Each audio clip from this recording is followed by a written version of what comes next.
and you saw the Black Man series, what was the first thing that came to mind?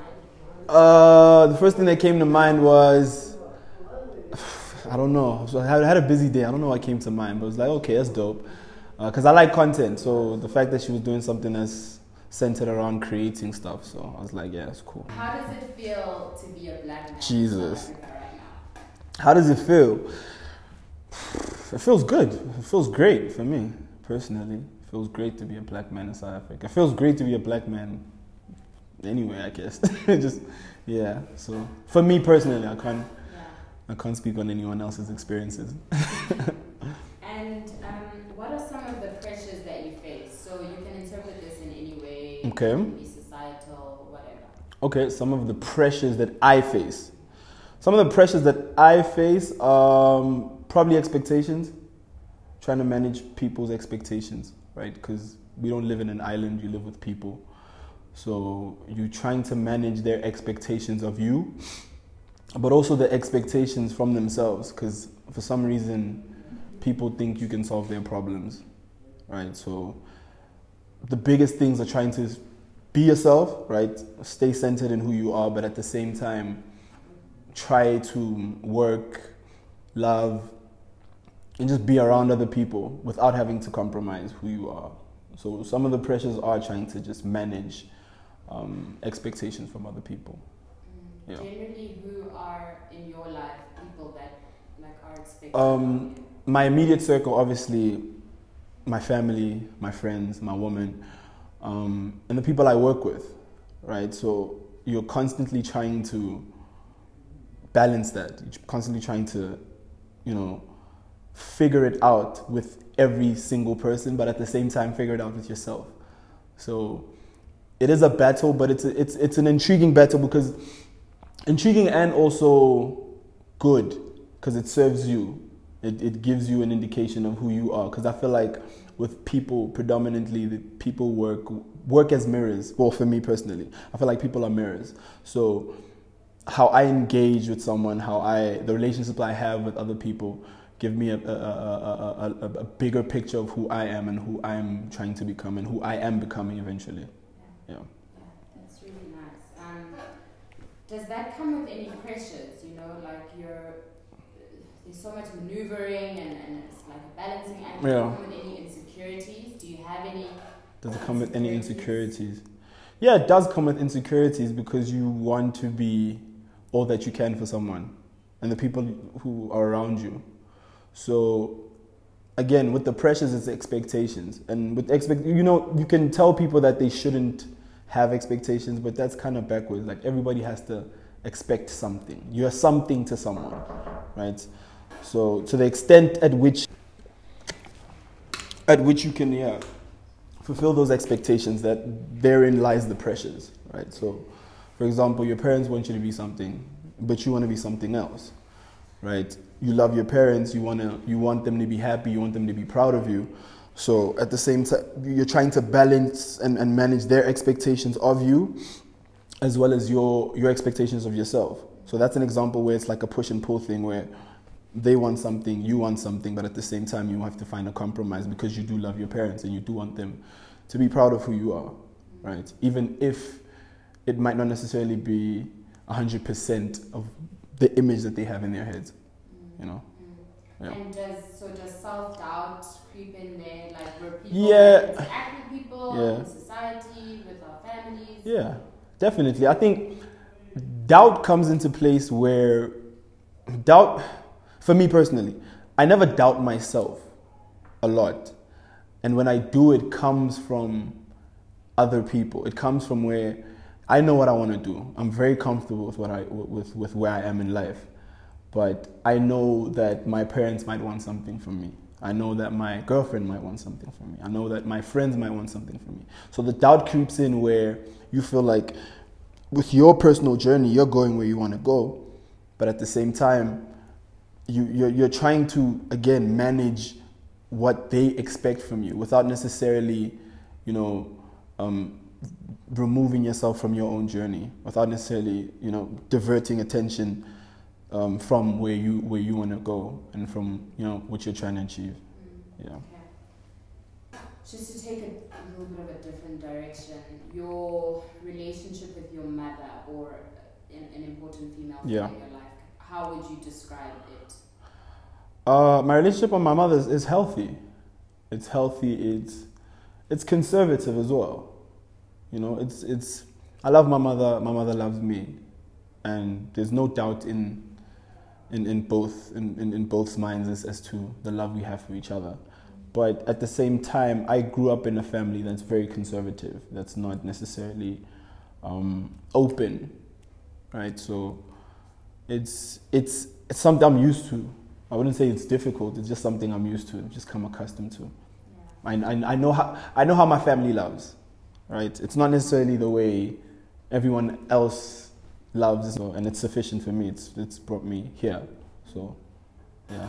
And when you think of women in general, black women, what comes to mind? What are your thoughts and opinions about black women? Yeah, it's not even a question though. Because it's like women are women, individuals are individuals. So I can have a thought about a certain black woman that's different to another black woman. So I don't necessarily have.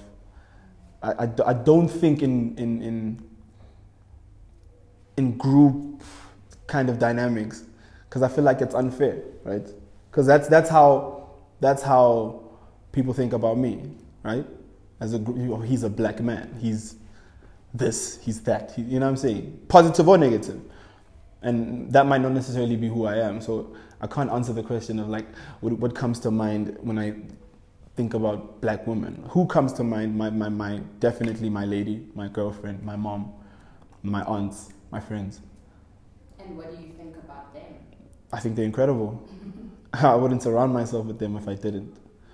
Right? So I think that they're amazing. They're beautiful, they're intelligent, they're flawed, they're interesting, they're intriguing, they're emotional. There's so many different things. They're individuals. So like, there's just so many things, and that's the beauty of just people in general. You know what I mean? They have the capacity to be so many different things. The capacity to be the greatest human beings. They have the capacity to be the worst human beings. It's just human beings in general. So who comes to mind? If you had to ask who comes to mind, it's definitely those people. Yeah. And so if I were to ask you if somebody comes to mind when you think of somebody that inspires you, a female that is. Okay. Somebody that inspires you, someone that you look up to, or somebody. Definitely my immediate family. Definitely my mom. You know, definitely my aunts. Definitely my girlfriend. It's like inspiration comes in different packages. Like I'm inspired by just normal stuff, like the fact that you can just wake up and go to work and, you know what I mean, and come back and cook and be a mother and, you know, be a wife, and that's inspiring. And do that for 30 plus years or 40 plus years, whatever, however long she's been doing that. That's inspiring, and the fact that you can do that and also have an identity as far as yourself, that's inspiring. There's a lot of great women, you know what I mean, iconic women. There's a lot of names you can throw out, but they're not immediate to you. You don't know their process. So they inspire you on a pretty much, not even, it's a surface level inspiration because it's based on achievement. So you can say, this person, because they've done so many great things, they've achieved this, and it's like, okay, cool, but you don't know their process. You don't know their day to day. So you can't draw from true inspiration, because true inspiration comes from actually seeing someone do the groundwork and seeing someone do the simple things well and repetitively, you know. So yeah, definitely my mother. Yeah. And your relationship with your father, do you have a relationship? Yeah, I have a relationship with my dad. Can you describe that? It's quite similar. It's quite similar to my mom, because again, it's like my dad is conservative, very conservative, because he grew up conservative. You know, he grew up wanting the best for his family. He grew up not in the best of conditions. He grew up during, you know, a time in South Africa where being a black man was basically a crime. You know what I mean? So trying to have ambitions of being, you know, better or having his family have better, you know, that kind of puts a dent on anything else other than the fact of just achieving those goals. So emotionally, my dad is not the best as far as, you know, parenting style, you know, but he's provided everything that I would need to be a better man than him. And not to say my dad was a bad man, it's just you can always improve, you can always be better, you know. He provided for me, he provided security, he provided support, he provided comfort. And you know, you take those things and you become better. You do the same for your children, but you provide that emotional support, because then you have the time and the effort to actually develop in those areas. Whereas probably my parents didn't necessarily have that luxury. And it is a luxury to be, you know, emotionally available. So yeah, that's my relationship with my dad. Do you think that conservatism has affected in either way how you interact with, say, your women? Okay. Yeah, it has. It definitely has, because it gives you, it starts you off, it handicaps you. Because it handicaps you in the sense that you're always entering relationships to learn. Well, in any relationship, that's you're predominantly trying to learn. But you're learning things that some people might think are basics. And you're like, oh, okay, well, you kind of have to do that. Okay, you kind of have to share things. You kind of have to expose yourself. You kind of have to be vulnerable. Oh, I thought that, you know what I mean? I didn't think that was a given. So you're learning those things. And then obviously when you're learning, you've got your training wheels on and you fail. You fall flat on the floor. And that kind of compromises the relationships leading up to eventually the relationship where you find a comfort in doing that, right? So all those other relationships are kind of like stepping stones where you're kind of learning and failing and learning and failing until you get to a point where you're not perfect, but you're like, okay, I know I have to do this type of work. I know I have to do the emotional work. You know what I mean? I know I have to do the, you know, the internal work in order for this relationship to, you know, prosper, whatever the ambitions of the relationship is. You know, so it has an effect, because you grow up seeing something and that you internalize that, and then, you know, you get into your first relationship, serious relationship, and you're like, oh, cool, that doesn't fly here, that doesn't work here. You know what I'm saying? So you kind of have to like, oh shit, okay, cool, let me learn this, and that's not taught. You know what I mean? You can't just pick up a book and, you know, learn how to be, you know, emotionally available, learn how to be emotionally intelligent. It's kind of things you have to, it's a trial and error type of approach to it. You know, developing and learning to hide the ego. Well, not hide, but learning to remove the ego sometimes, and letting that take a backseat, and, you know, developing those positive, you know, milestones that make you a better person. Yeah. Can you complete the sentence? A man has to be? Whoa, okay, yeah. A man has to be. Jeez, I don't know. A man has to be himself, man. A man has to find who he is. I mean, again, like, who are you, right? Find that, and just grow into that. I mean, a man has to be himself. A man has to be confident in himself. A man has to be centered and rooted and grounded in self.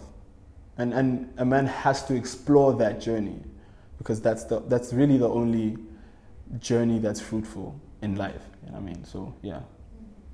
Thank you. Last question. Cool. Again, complete the sentence. If you really knew me, you would know that. If you really knew me, if you really knew me, you'd know that I don't care about much. I'm very simple. I mean, I care about people. I like people. I love people.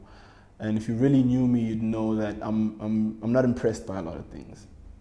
You know what I mean? I'm impressed by people who just want the best for themselves. And not the best as in like, I want the greatest cars. You know what I mean? I don't care about that. So if you really knew me, you'd know that, yeah, I'm not impressed by much. You know what I mean? The simple things, and yeah.